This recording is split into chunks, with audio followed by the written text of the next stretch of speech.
حضرت شیخ عبدالقادر جیلانی رحمۃ اللہ علیہ فرمایا کرتے تھے کہ 15 شعبان کی رات فرشتوں کے لیے عید کی رات ہوتی ہے، جیسے ہمارے لیے عید الفطر اور عید الاضحیٰ ہے نا، 15 شعبان کی رات فرشتوں کے لیے عید کی رات ہے۔ اور امام ربانی مجدد ثانی رحمۃ اللہ نے تو بہت تفصیل لکھی ہے، انہوں نے بات سمجھائی کہ دیکھو رات ہوتی ہے، ہر طرف اندھیرا ہوتا ہے، پھر صبح صادق طلوع ہوتی ہے، اور صبح صادق کے بعد روشنی بڑھتی جاتی ہے، بڑھتی جاتی ہے، بڑھتی جاتی ہے، حتیٰ کہ جب سورج نکلتا ہے تو اس وقت روشنی ختم ہو جاتی ہے اور دھوپ آ جاتی ہے۔ مگر سورج نکلنے سے 10-15 منٹ پہلے اتنی روشنی ہو چکی ہوتی ہے کہ کئی دفعہ یوں لگتا ہے جی شاید سورج نکل ہی آیا، حالانکہ ابھی نکلا نہیں ہوتا۔ وہ فرماتے ہیں کہ بالکل اسی طرح 15 شعبان کی رات کو اس نور کا سورج طلوع ہو جاتا ہے، نہ اس نور کی صبح صادق طلوع ہو جاتی ہے، پھر ہر دن یہ نور بڑھتا رہتا ہے، بڑھتا رہتا ہے، بڑھتا رہتا ہے، حتیٰ کہ رمضان سے 1-2 دن پہلے ایسی حالت ہوتی ہے کہ جیسے رمضان کی برکتیں ہوتی ہیں۔ اس لیے نبی علیہ السلام شعبان میں کثرت سے روزہ رکھتے تھے۔ صلاۃ و تسبیح کا پڑھنا عبادت ہے، اور کل کے دن کا روزہ رکھنا بھی سنت ہے۔ بیہقی شریف کی روایت ہے، نسائی میں بھی اس کا تذکرہ ہے کہ شعبان کا مہینہ رجب اور رمضان کے درمیان ہے، جس کی فضیلت سے لوگ بے خبر ہیں۔ اس مہینہ میں بندوں کے اعمال پیش کیے جاتے ہیں۔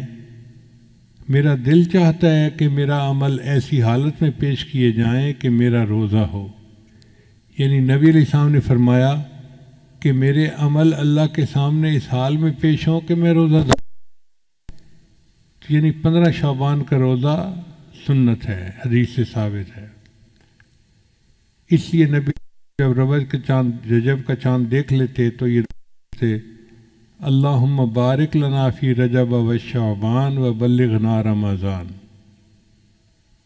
حضرت علی عنہ روایت کرتے ہیں کہ 15 شعبان کو رات کا قیام کرو، دن کو روزہ رکھو، چونکہ اس رات میں غروب آفتاب کے بعد ہی اللہ تعالیٰ آسمان دنیا پر جلوہ افروز ہو جاتے ہیں، اور اعلان کرنے والا اعلان کرتا ہے کوئی مغفرت چاہنے والا کہ اس کی مغفرت کی جائے، ہے کوئی رزق کو طلب کرنے والا کہ اس کو رزق دوں، ہے کوئی مصیبت زدہ کہ میں اس کی مصیبت کو دور کر دوں، ہے کوئی حاجت طلب کرنے والا کہ میں اس کی حاجت روائی کروں۔ اب آپ اندازہ لگائیے کہ آج کی رات میں اللہ رب العزت اعلان فرماتے ہیں، ہے کوئی مصیبت زدہ جس کی مصیبت میں دور کروں، ہے کوئی حاجت والا جس کی حاجت کو میں پورا کر دوں۔ جب اللہ تعالیٰ خود پوچھ رہے ہیں تو پھر اس رات میں ہمیں اللہ کے سامنے آہوزاری کرنی چاہیے کہ اللہ ہماری مصیبتوں کو دور کر دیجئے، پریشانیوں کو دور کر دیجئے۔ ابن ماجہ کی روایت ہے کہ نبی علیہ السلام کے بارے میں سیدہ صدیقہ لنا فرماتی ہیں، میں نے ایک رات نبی علیہ السلام کو بستر پر نہ پایا۔ بندہ سویا ہوا ہوتا ہے نا تو آنکھ کھلتی ہے، تو میں نے دیکھا کہ نبی علیہ السلام بستر پہ نہیں تھے، تو میں باہر نکلی، بھئی خیریت تو ہے پتہ کروں۔ وہ فرماتی ہیں میں نے دیکھا کہ نبی علیہ السلام جنت بقیع کے اندر تھے۔ میں نے پوچھا اے اللہ کے نبی صلی اللہ علیہ وسلم آپ یہاں رات کے وقت کیسے آئے؟ تو نبی علیہ السلام نے فرمایا کہ آج 15 شعبان کی رات ہے،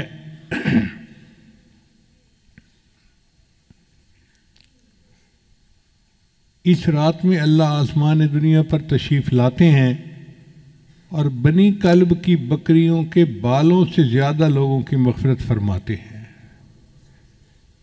بنی کلب ایک قبیلہ تھا مدینہ میں جو بکریاں پالنے میں مشہور تھا، ہر گھر والوں کے پاس بکریاں ہوتی تھیں۔ اب آپ اندازہ لگائیں کتنی بکریاں ہوگی، اگر 200-400 بکریاں ایک گھر کے پاس ہوں تو پھر کتنے لوگ ہوں گے، ہزاروں بکریاں۔ بعض حدیث میں آتا ہے کہ قبیلے کے پاس اتنی بکریاں تھیں کہ جب سب بکریاں نکالتے تھے تو 2 پہاڑوں کے درمیان کی پوری وادی بکری بھر جاتی تھی۔ اب 2 پہاڑوں کے وادی بکریوں سے بھر جاتی تھی تو کتنی تعداد ہوگی؟ پھر بکری کے جسم پہ کتنے بال ہوتے ہیں اس پر بھی غور کریں۔ ہمیں تو اندازہ نہیں ہے۔ ہمارے ایک دوست تھے ماشاءاللہ، وہ فارغ البال گنجے تھے، میں ان کو پیار سے فارغ البال ہی کہتا تھا۔ ایک دن میں گیا تو اس نے نا ایک لٹ جو ہے نا بالوں کی یوں لگائی ہوئی، تو میں نے پوچھا کہ بھائی آپ نے یہ بال کیسے لگوائے؟ کہتے حضرت ٹرانسپلانٹ کروائے ہیں۔ میں نے کہا ٹرانسپلانٹ کروانے تھے تو سارے کروا لیتے۔ کہنے لگا حضرت ایک بال کے بدلے انہوں نے $1 لیا ہے اور میں نے $10,000 پے کر کے یہ بال لگوائے ہیں، اور 10,000 بالوں کی جو لٹ تھی وہ چھوٹی سی تھی ایسے۔ تو میں سوچ میں پڑ گیا کہ اگر یہ بال 10,000 ہیں تو پورے سر پہ تو پھر لاکھوں بال ہوں گے۔ اب اگر انسان کے سر پر لاکھوں بال ہوتے ہیں تو بکری کے جسم پہ کتنے بال ہوں گے بھائی؟ اندازہ لگائیں۔ اگر ایک بکری کے جسم پر لاکھوں بال ہوتے ہیں تو بنی کلب کی پوری بکریوں کے جسم پہ کتنے بال ہوں گے؟ اتنے بندے اللہ آج کی رات میں جہنم سے بری فرما دیتے ہیں۔ اس لیے یہ بہت بڑی خوشخبری کی بات ہے۔ بہقی شریف کی روایت ہے کہ اس رات میں وہ سب بنی آدم لکھ لیے جاتے ہیں جو اس سال مریں گے اور جو بچے اس سال پیدا ہوں گے۔ اس رات بندوں کے اعمال اٹھائے جاتے ہیں اور اسی میں ان کے رزق نازل ہوتے ہیں۔ اب جو بے اولاد لوگ ہیں وہ آج کی رات میں اللہ سے دعا مانگے کہ اللہ ہمیں اولاد والی نعمت عطا فرما، چونکہ فیصلے آج کی رات ہونے ہیں۔ جب افسر کی قلم چل رہی ہو فیصلے کی تو اس وقت فیصلہ لکھوانا اپنی مرضی کا آسان ہوتا ہے۔ جب ایک دفعہ لکھا جا چکے پھر اس فیصلے کو بدلوانا یہ مشکل کام ہے۔ ہم 15 شعبان کی رات کو تو دعائیں مانگتے نہیں اور پھر پورا سال روتے رہتے ہیں جی دعا قبول نہیں ہوتی، دعا قبول نہیں ہوتی، دعا قبول نہیں ہوتی۔ دعا کیوں نہیں قبول ہوتی ہے لیکن اس کے مانگنے کا وقت ہوتا ہے۔ تو آج کی رات کی اہمیت کا اندازہ لگانا چاہیے۔ ابو امامہ باہلی رضی اللہ عنہ ایک صحابی تھے۔ جب وہ نبی علیہ السلام کے پاس آئے تو اللہ کے محبوب صلی اللہ علیہ وسلم کو یہ حکم ملا کہ ان کا اکرام کرو، تو نبی علیہ السلام نے ان کے لیے اپنی چادر بچھا دی، مگر ان کا ایمان سے نور سے سینہ منور ہو چکا تھا۔ وہ آئے اور انہوں نے چادر کو اٹھا کے چوما، اے اللہ کے نبی صلی میں آپ کی چادر پہ پاؤں نہیں رکھ سکتا۔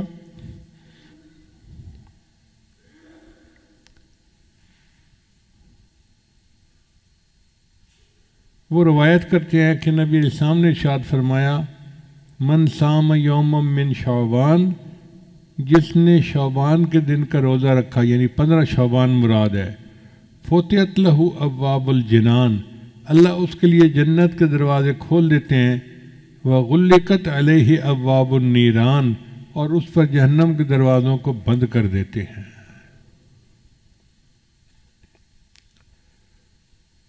ہمارے سلسلہ نقشبندیہ کے سرخیل امام سیدنا صدیق اکبر رضی اللہ تعالیٰ عنہ فرماتے ہیں قوموا لیلۃ نصف من شعبان، کہ نصف شعبان کی رات کو تم قیام کرو، فإنہا لیلۃ مبارکہ، یہ مبارک رات ہے، فإن اللہ تعالی یقول، اللہ تعالیٰ اس میں یوں فرماتا ہے فیہا حل من مستغفر فاغفر اللہ، ہے کوئی مغفرت کا چاہنے والا کہ میں اس کی مغفرت کروں۔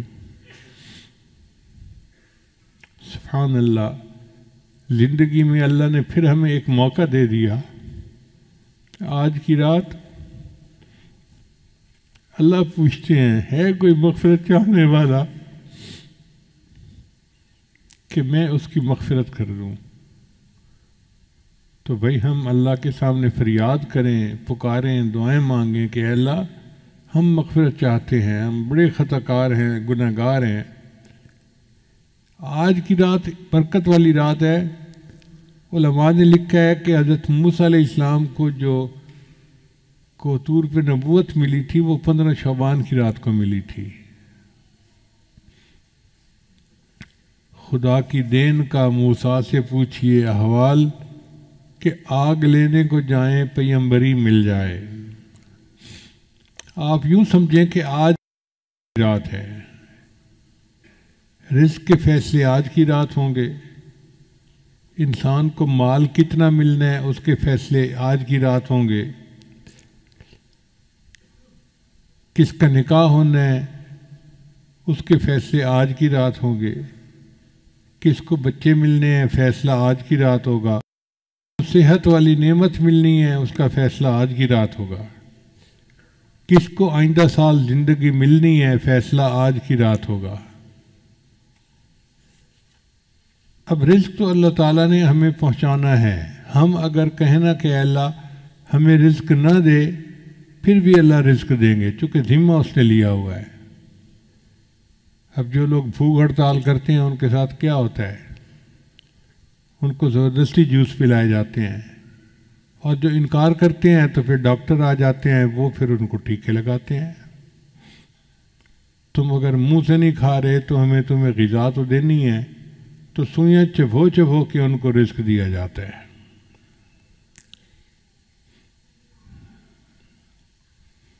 ہماری مرادیں پوری ہو سکتی ہیں. بہت آسان طریقہ ہے کہ ہم اللہ کی مان کر چلیں. ایک اصول یاد رکھیں کہ ایک ہے ایمانی زندگی اور ایک ہے نفسانی زندگی.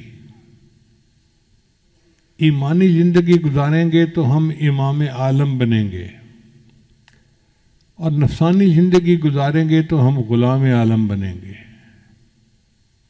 آج کل کے حالات پہ نظر کر لیجئے، آج کل جتنے مسلمان ہیں سب غلام عالم بنے ہوئے ہیں.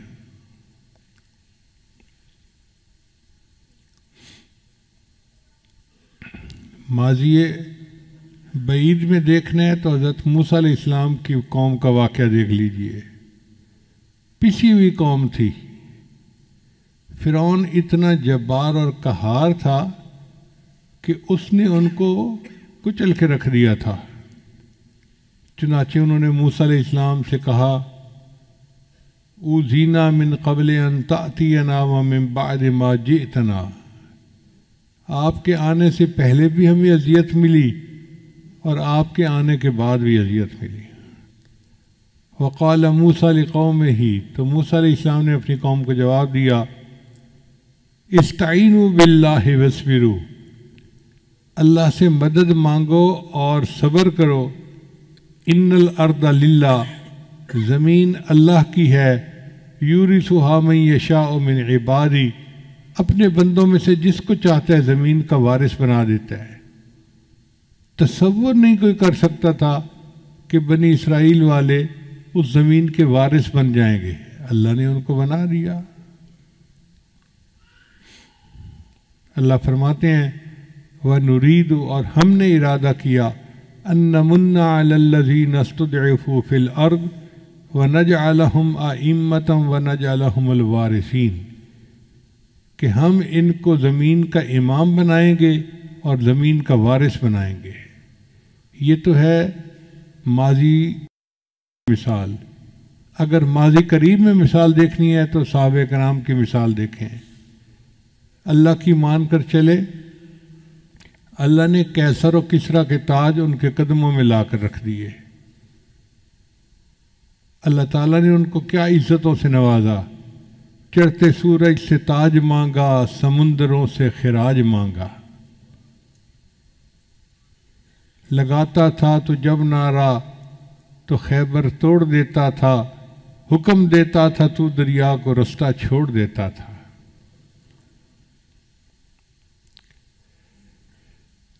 نبی آتے رہے امام آئے، وہ دنیا میں خدا کا آخری لے کر پیام آئے، جھکانے آئے بندوں کی جبیں اللہ کے در پر، سکھانے آدمی کو آدمی کا احترام آئے۔ وہ آئے جب تو عظمت بڑھ گئی دنیا میں انسان کی، وہ آئے جب تو انسان کو فرشتوں کے سلام آئے۔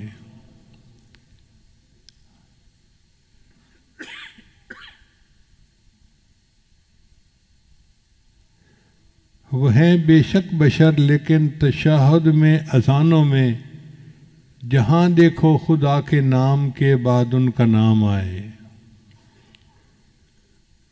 خدا شاہد یہ ان کے فیض صحبت کا نتیجہ تھا، شہنشاہ گر پڑے قدموں میں جب ان کے غلام آئے۔ اللہ نے صحابہ کو ایسی شان عطا فرمائی تھی کہ بادشاہ ان کے قدموں میں گر پڑتے تھے۔ اب سوال پیدا ہوتا ہے کہ جب مسلمان کے لیے اللہ کی مدد اتنی ہے تو آج ہم کیوں ذلیل و خوار زندگی گزار رہے ہیں؟ اس کی وجہ یہ کہ ہماری زندگی ایمانی زندگی نہیں، نفسانی شیطانی شہوانی زندگی ہے، اور اس کی وجہ سے ہم غلام عالم ہیں۔ دستور یہ ہے کہ اگر شہزادہ بادشاہ کی نافرمانی کرے تو پھر بادشاہ جلاد سے جوتے مرواتا ہے، جو چوڑا چمار ہوتا ہے۔ تو اللہ تعالیٰ نے بھی ان کفار چوڑے چماروں کو رکھا ہوا ہے کہ جب مسلمان مجھے بھولیں گے، ہیں تو میرے بڑے پیارے، لیکن ان کو میں جوتے تمہارے ہاتھوں سے لگواؤں گا۔ اور دیکھو آج مسلمانوں کو کیسے جوتے لگ رہے ہیں۔ اللہ فرماتے ہیں اے بندے، ایک تیری مرضی ہے، ایک میری مرضی ہے۔ اگر تو چاہے کہ تیری مرضی پوری ہو تو میں تیری مرضی پوری نہیں ہونے دوں گا، اور اگر تو چاہے کہ میری مرضی پوری ہو تو میرے بندے میں تیری مرضی کو بھی پورا کر دوں گا، تجھے کامیاب بھی کر دوں گا۔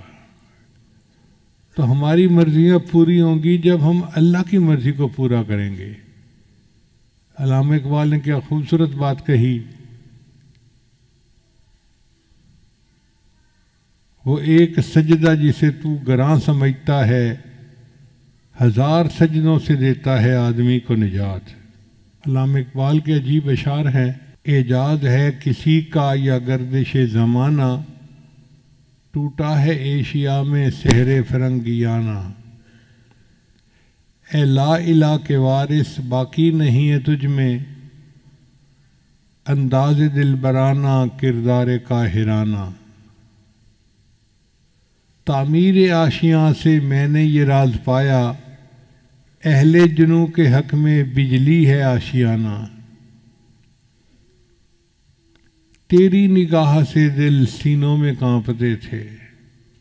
کیا خوبصورت بات کہی ہے، تیری نگاہ سے دل سینوں میں کانپتے تھے، کھویا گیا ہے تیرا جذبے قلندرانہ۔ یہ بندگی خدائی وہ بندگی گدائی، یا بندہ خدا بن یا بندہ زمانہ۔ اگر ہم بندہ خدا بنیں گے تو ہمیں اللہ امام عالم بنائیں گے، اور اگر بندہ زمانہ بنیں گے تو پھر ہم غلام عالم بنیں گے۔ کتنے لوگ ہیں جو آج قرضے کی وجہ سے پریشان ہیں، کسی نے بینک کے قرضے دینے ہیں، کسی نے لوگوں کے قرضے دینے ہیں، لوگ رسوا کرتے ہیں۔ کتنے لوگ ہیں جو گھر سے بے گھر ہیں، پردیس کے دھکے کھاتے پھر رہے ہیں کہ یہ اخراجات پورے نہیں ہوتے۔ کتنے لوگ مرض سے پریشان، بچے بیمار ہیں، ہسپتالوں کے چکر لگا لگا کے تھک گئے ہیں۔ کتنے لوگ نوکری نہ ملنے کی وجہ سے پریشان، کاروباری خسارے کی وجہ سے پریشان۔ کتنے لوگ ہیں بیٹی کے مناسب رشتے نہ ملنے کی وجہ سے پریشان، ان کو نیک قدردان لوگوں کا ساتھ نہیں ملتا۔ کتنے لوگ اولاد نہ ہونے کی وجہ سے پریشان۔ عورت تعلیم یافتہ بھی ہے، اچھے گھر کی بھی ہے، ہر صفت ہے اس کے اندر، مگر ساس دھمکی دیتی ہے تیری اولاد نہیں ہو رہی، میں بیٹے کی دوسری شادی کر دوں گی۔ نند ہے تو اٹھتے بیٹھتے تانے دیتی ہے۔ اب اس عورت کی ٹھنڈی آنکھیں اللہ ہی جانتا ہے۔ کتنے لوگ ہیں کہ بچیوں کی شادیاں تو ہو گئیں، میاں کی درمیان محبت نہیں ہے۔ اب جس عورت کو شادی کے بعد خامد کی محبت نہ ملے تو اس کا گھر کیسے آباد ہوگا؟ ان سب کا علاج کیا ہے کہ ہم آج کی رات میں اللہ رب العزت سے سچی توبہ کریں اور خوب دعا مانگیں کہ اللہ ہماری ان پریشانیوں کو دور کر دیجیے۔ یہ پکی بات ہے، جو چاہیں اللہ چاہیں گے وہ ہوگا، جو نہیں چاہیں گے وہ نہیں ہوگا، چاہے ہم جو مرضی لگا لیں۔ جو اللہ تعالیٰ بنی اسرائیل کو من و سلوہ کھلا سکتا ہے، کیا امت محمدیہ کو دال روٹی نہیں دے سکتا؟ جو پروردگار بی بی مریم کو بے موسم کے پھل کھلا سکتا ہے،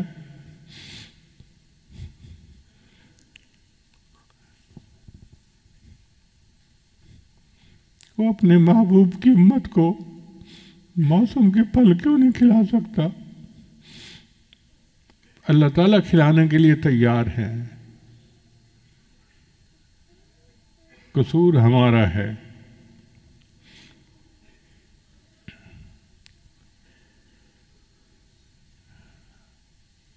کہتے ہیں کہ پرائی بکری کو کوئی گھاس نہیں ڈالتا، ہم اللہ کے ہیں۔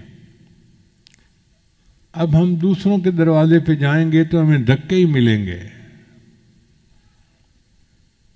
ہمارا دروازہ اللہ کا دروازہ ہے، ہمیں چاہیے کہ ہم اس کے اوپر جھکیں۔ امت اس وقت پریشان ہے، صرف ہمارے ملک کے لوگ نہیں، پوری امت پریشان ہے، اور ہم اللہ سے دعا مانگتے ہیں کہ اے اللہ آپ امت کے اوپر ترس کھا لیجئے۔ آہ جاتی ہے اثر کو کھینچ لانے کے لیے، بادلو ہٹ جاؤ دے دو راہ جانے کے لیے۔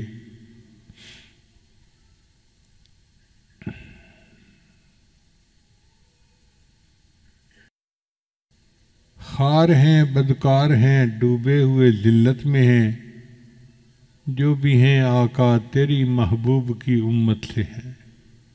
ہم جیسے بھی ہیں تو امتی نبی علیہ السلام کے نا۔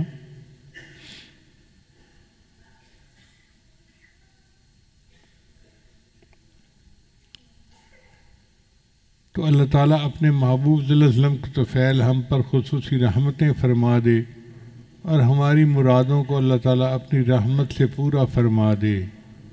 اب پورے بیان کا خلاصہ یہی نکلا کہ سال کی ابتدا محرم سے ہوتی ہے جو مجاہدے کا مہینہ ہے، اور سال کی انتہا ذوالحجہ پہ ہوتی ہے جو مشاہدے کا مہینہ ہے۔ درمیان میں رجب کا مہینہ پڑتا ہے جو معراج کا مہینہ۔ پہلی ششماہی کو اللہ تعالیٰ نے ربیع الاول سے زینت بخشی، اور نبی علیہ السلام رحمۃ للعالمین دنیا میں تشریف لائے، اور دوسری ششماہی کو اللہ نے شہر الغمسہ غفران سے زینت بخشی، اور رمضان کا مہینہ آنے والا ہے۔ آپ یوں سمجھے کہ آج کی رات طلوع صبح صادق ہو گئی، اب رمضان کی پہلی کو طلوع سورج ہوگا، اور پھر نور کا ایک مہینہ اپنی پوری رحمت کے ساتھ آئے گا۔ اللہ تعالی ہمیں اس مہینہ کے لیے تیاری کرنے کی توفیق عطا فرمائے۔ یہ تیاری کوئی ورزش کرنے کا نام نہیں ہے، بلکہ ہم اپنی زندگی سے گناہوں کو ختم کریں اور اللہ تعالیٰ کو منانے کے لیے پوری کمر کس لیں، ہمت کر لیں۔ خدا ان کی مدد کرتا ہے جو اپنی مدد آپ کرتے ہیں۔ لہذا دعا ہے کہ اللہ تعالیٰ آج کی رات میں ہم سب مسکینوں کی بخشش فرمائے اور ہماری جتنی بھی مرادیں ہیں اللہ اپنی رحمت سے پورا فرمائے۔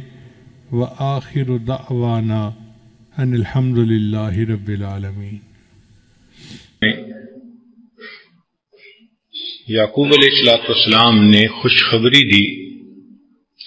وہ جانتے تھے کہ بیٹے نے جو خواب دیکھا ہے وہ سچا خواب ہے، اور اس خواب سے یہ معلوم ہوتا ہے کہ اللہ تعالیٰ ان پر اپنی نعمتیں ضرور اتارے گا۔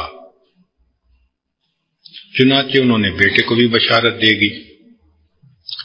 وَكَذَلِكَ يَجْتَبِيكَ رَبُّكَ، اور اسی طرح تیرا رب تجھے چن لے گا۔ یہ مضارع کا صیغہ ہے، مستقبل کا معنی کہ آنے والے وقت میں، چونکہ اس وقت تو بچے تھے تو اس وقت تو نبوت نہیں ملی تھی، آنے والے وقت میں ملنی تھی، تو اس لیے فرمایا کہ تیرا رب تجھے چن لے گا۔ یہ اللہ رب العزت کا چناؤ ہے، جس کو چاہے چن لے۔